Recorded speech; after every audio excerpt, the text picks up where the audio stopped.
The name of this video is Buildings, Battleships and Bombs. When we consider how evolution of forms occurs, it should be obvious to the discerning mind that a building or battleship could not fit into the original size of the universe when it began 13.8 billion years ago. That size, according to the astrophysicists, was something about the size of a marble. Well, smaller than a tennis ball, and vastly smaller than a beach ball. Really small, really hot and full of potentiality, immense energy and design. Then, at an instant in time, incredible energy flared forth, and the known universe began. For billions of years, evolution went on. Around 4.5 billion years ago, Earth formed. Around 3.5 years ago, life emerged on Earth, and began a miraculous process of change. Out of the sea came reptiles, then primates, then hominids, then Homo sapiens, and now, here we are, facing the potential of blowing ourselves up in less than a day if World War III goes nuclear, which it might. The production of Earth and life on Earth has been called the first creation. Our amazing production of buildings, battleships and bombs has been called the second creation. Now, with the unleashed power of the atom, we are standing right at the edge of a third creation. Another level. Another set of forms. And, hopefully, another step in the incredible progression of evolution of consciousness here on Earth. So what should we be doing to facilitate the goodness of this new third shift? How must we think and act if this miracle is to unfold successfully? And, at a very personal and immediate level, what must we do to have meaningful survival? Some have called the shift that is coming a global community. Others say is the convergence of souls. Others call it a love shift. And others simply call it mystery. But no matter what we call it, one thing is certain. The change that is coming can be either good or horrible, and both potentialities were resident in the probability wave which began billions of years ago. And, at least for the moment, it is up to us to give form to the greater good. It will not happen without us. We are the change agents. We have to change. We are now the gatekeepers.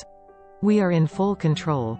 And the outcome of our thinking and acting right how will determine the conditions for all life and consciousness on this lively blue-green water planet for all time.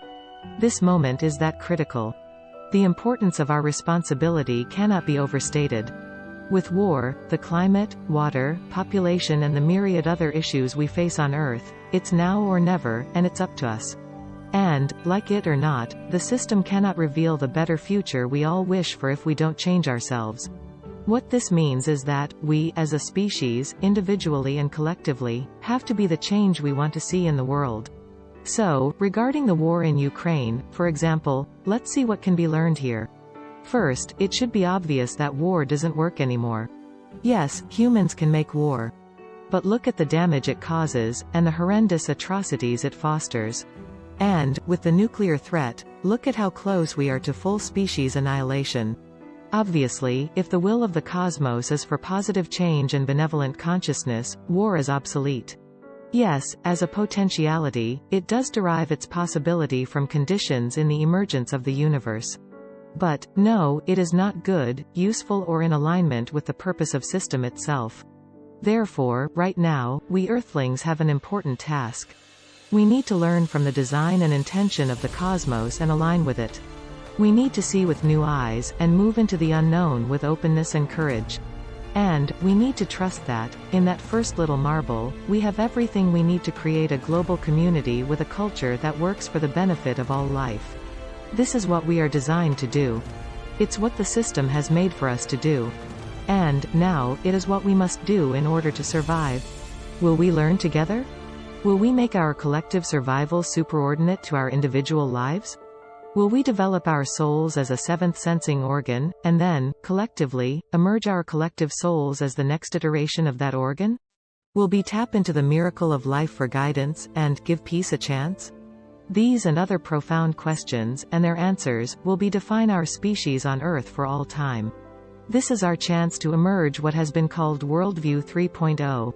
Or the Third Dispensation. Or the Third Creation. Or Love Shift. Everything is still possible. This day, this hour, this moment is our soul required of us. Let's not let the opportunity pass us by.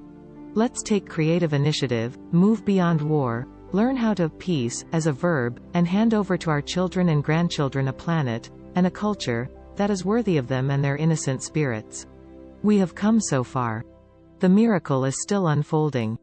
Let's see and act for the greater good. Right now.